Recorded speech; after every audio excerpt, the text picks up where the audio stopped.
I know that you are very busy this morning. You have a series of meetings to attend to when we spoke yesterday. But thanks very much for making time for us. Now, knowing how important fire hydrants are to fighting fires, what would you say our situation is by way of fire hydrants in Kumasi?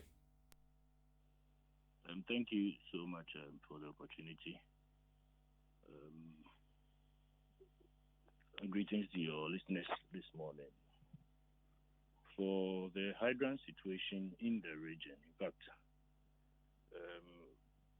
it is woefully inadequate. The hydrants we have within the region are woefully inadequate. As we speak, we have about less than 250 hydrants within the region. Are they all active? They are not all active. Within the Kumasi metropolis, we have about 189. Out of that, about 78 are active. The remaining are not. So out of the 198, only 78 are active. Why are the rest not active? 189. You see, 189, yeah. The hydrants we are only users of the hydrants. We have to understand that. The fire service, the Ghana National Fire Service, is a user of the hydrant. The hydrants are provided or installed, maintained, and serviced by the Ghana Water Company Limited. So they are supposed to provide the hydrants for us. If they are not functioning, they are supposed to service them. They are supposed to maintain them and ensure that they function for us. We only use it. So I think this question should be directed to the Ghana Water. In as much as I will agree with you, but it's only to an extent. Because listen, D.O.III Peter Addai, the fire service personnel will need the hydrants to be active with water in them for them to be able to do their job. If for whatever reasons, out of the 189, only 78 are working and the rest are not working, as fire personnel, you should raise concerns and ask why they are not active, because that will make your job difficult. You and I know, if I may land on the question, sir, thank you. Okay. You and I know, Peter, that there are occasions where fire tenders have gone to some places to go and quench fire, and then they are hooted at, peddled with all kind of missiles because they came late or they don't have water in there. For all you know, they got to the place late because they were looking for a hydrant, they couldn't find one, or the hydrant was not having water in there. What have you done? What have you communicated to the Ghana Water Company to ensure that the hydrants are serviced and maintained? If you ask the Ghana Water Company, they'll tell you we have constant engagement with them. Constant engagement with them concerning these hydrants. And right from 2022, 2023, in fact, around that time, because of the situation, we had cause to go on an inspection and test of the hydrants with the former regional minister, Honorable Simon Osei-Mensah. And the moment we started the exercise, the minister halted it because clearly where the Ghana Water Company showed us that they have hydrants where they have good pressure and all that. When we went there, they were not having the desired pressure. The hydrants were not really functioning. And from that time, we've been engaging them to the point that even last year, they added 20 more hydrants to the stock of hydrants we have. Are you getting me? So I'm listening. For us at Fire Service, on quarterly basis, and this is not something that is new, on quarterly basis, we go and inspect and test all the hydrants within the various jurisdictions of the metropolitan, municipal, and district fire stations. We go there to test it. So for us, we do our end of the bargain. It is left to all of us to call on Ghana Water Company to provide more. Because if you check on your bill, David, you realize that you are paying 1% of the water bill you pay goes to Ghana Water Company to provide these hydrants and water for firefighting. Tell me this: the lack of they are supposed to provide these things. I hear you. Use for us because we want to ensure that we have access to them on quarterly basis. And since I joined the fire service, every quarter, every station goes round to check on the hydrants within their area. If they go and it is there are people sitting on it, they move them. If they are structures, they clear the structures.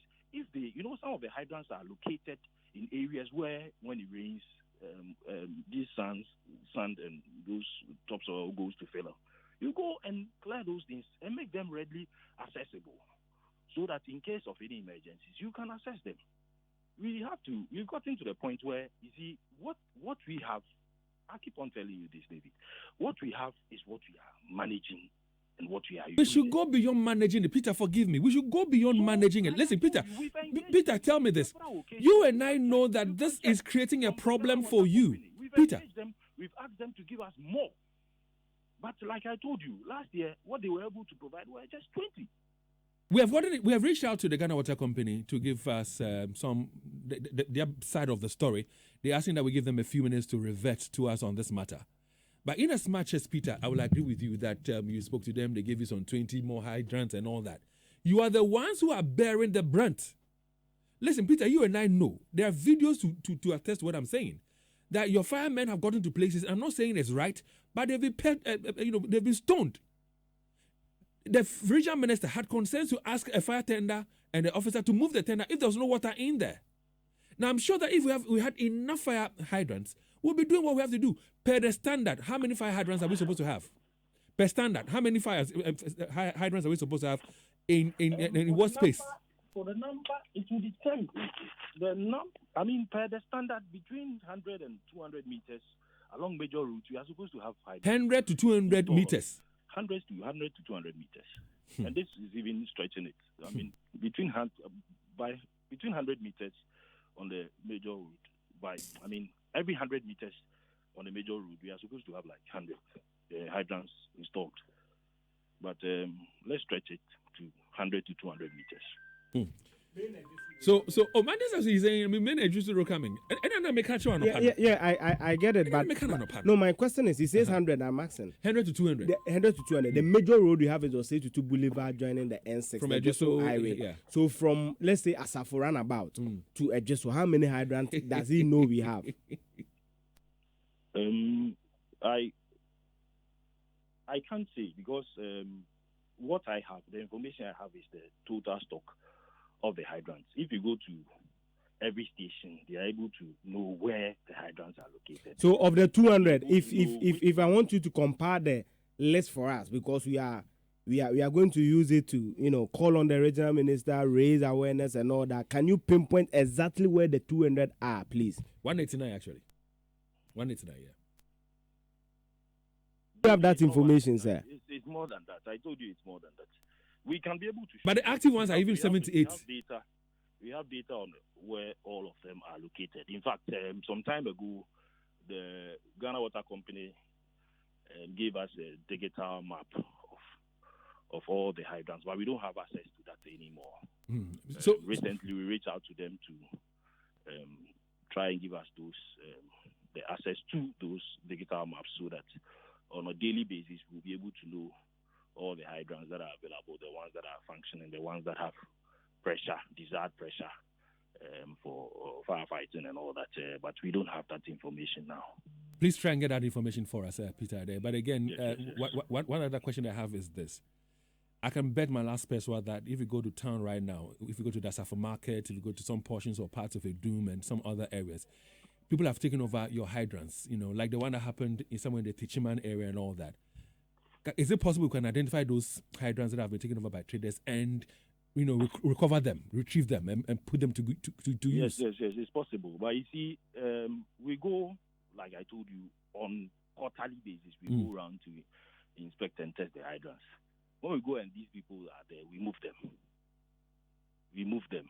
But those areas are mostly managed by the district assemblies.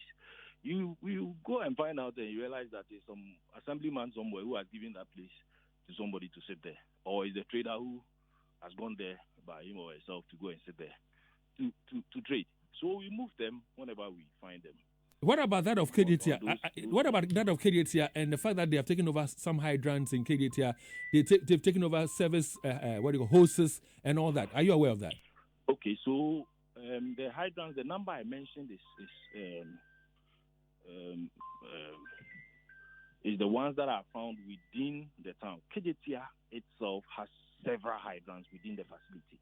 If you go to like a place like KDTR, there are several hydrants. I mean, over 100 hydrants within the KDTR market alone.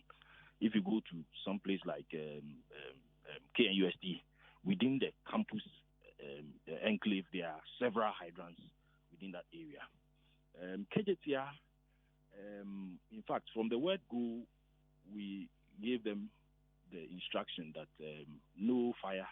It is not only hydrants, but wherever there is a fire point or wherever there is a fire equipment, that area shouldn't be obstructed in any way. Peter Addai, are you aware that they've taken? Peter Addai, forgive me. Are you aware they've taken over those areas, where the hoses are, where the hydrants are? Are you aware they've taken over those things? I mean, it is something that whenever we find them there, we sack them. Whenever we find them there, we sack them. And I've seen a post on your page, yeah, with pictures of that is an old picture. No. Peter, forgive me. No. The pictures that you are seeing are pictures from yesterday morning. Okay. So, in fact, when I saw them, I engaged the officer in charge of KDTR, and he told me that he had spoken with the operations officer of the KDTR market, and they are moving in to sack those people from there. Will you be surprised? Will you be surprised if they are still there as we speak? In fact, those places are given out to the people who trade there by the management of KDTR. When they give them out and we go there and find them, we sack them from those places. And we have constantly engaged the management to tell them not to issue out those places out to people to trade, because they will obstruct the firefighting equipment. In fact, the reports we've sent them, almost every report captures that very, very point, that they shouldn't issue those places out. And we keep on going there to sack the people. So all of us have role to play here. David, Peter, hold the line for me. Is aware that he's not supposed to sell around that area. Management is aware. They'll issue those places out to the people. When we go there, we sack them. By the time you go and come, they will still be there trading. So all of us will have to be committed to this. Peter, hold the line for me. Why? Peter, hold the line for me. I also have Paddy Na on the phone lines. Paddy is the person who speaks for the Ghana Water Company here in the Ashanti region. Paddy, good morning. Hello, good morning, Dave. And how are you doing? I'm good. Please yourself. I'm well. So, Paddy, first of all, would you agree that it is the responsibility of the Ghana Water Company to ensure that the fire hydrants are active, they are serviced and maintained? David, thank you very much. Good morning to your cherished listeners and the entire Ashanti region. So, Dave, with this particular question, let me put it on record that I just started listening to the program because my attention was drawn to it, and I do not have much details. But then I believe that the Ghana Water Limited and then the Ghana National Fire Service are in collaborations in handling the fire hydrants. Just like my brother keeps stating, since I started listening, we have that rapport with them. Where Paddy, now who maintains and makes sure that there's enough pressure in these hydrants, please? When it comes to water, it should be Ghana Water, but it's something that we do routine servicing with them.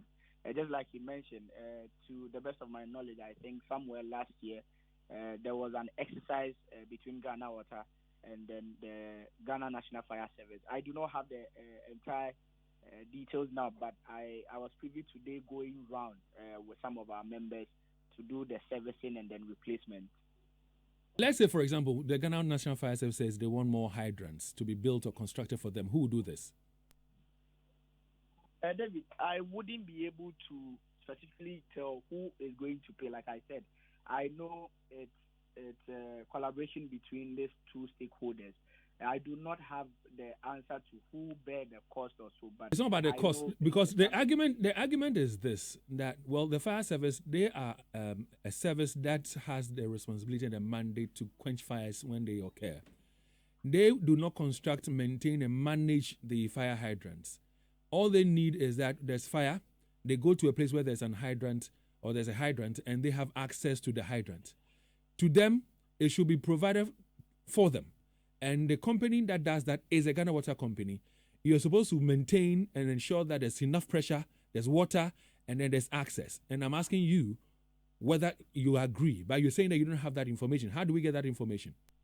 Yes, David. So just like I mentioned, I would not be able to tell if Ghana Water is supposed to bear the cost, neither can I deny. But what I'm saying is that I know there's a stakeholder engagement between these two entities, and however, my attention has been drawn to this conversation, and so I would do the needful to gather the information you need. But what I can say is that I know there's that collaboration between Ghana Water and then the Ghana National Fire Service, where they would show Ghana Water that they need hydrants.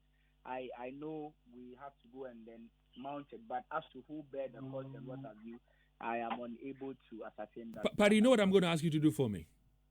As much as possible, over the weekend, try and get all this necessary information. Next week, be it Monday or Tuesday or thereabout, let's convene in the studios and have a conversation. Because in as much as we would shift blame and shift the goalpost and do all these things, if there's fire right now, people who pay their taxes expect that they have their lives and their properties taken care of properly. So, D.O.III Peter Addai, please, together with the Ghana Water Company, we'll try and get the KMA or the assemblies to also be part of this conversation. We'll have you in the studios to have a conversation, because it looks as if we're not taking this thing seriously enough. And yet, so let's get all the necessary data and all the things that we need for next week's conversation. D.O.III Peter Addai, thank you very much for your time. Padina. Thank you for having me, David. And good morning to my brother, Mr. Padina. Okay. Once you're Padis, and Padina is your Paddy as well, let's do this next week. Padina, thanks very much for your time. Listeners, I don't know what you make of what you've heard so far. We don't have enough fire tenders. That's number one. And unfortunately, we don't have enough fire hydrants. That's number two. Number three, even the very few fire hydrants we have, some unscrupulous people are taking over those fire hydrants, and we're just sitting and watching them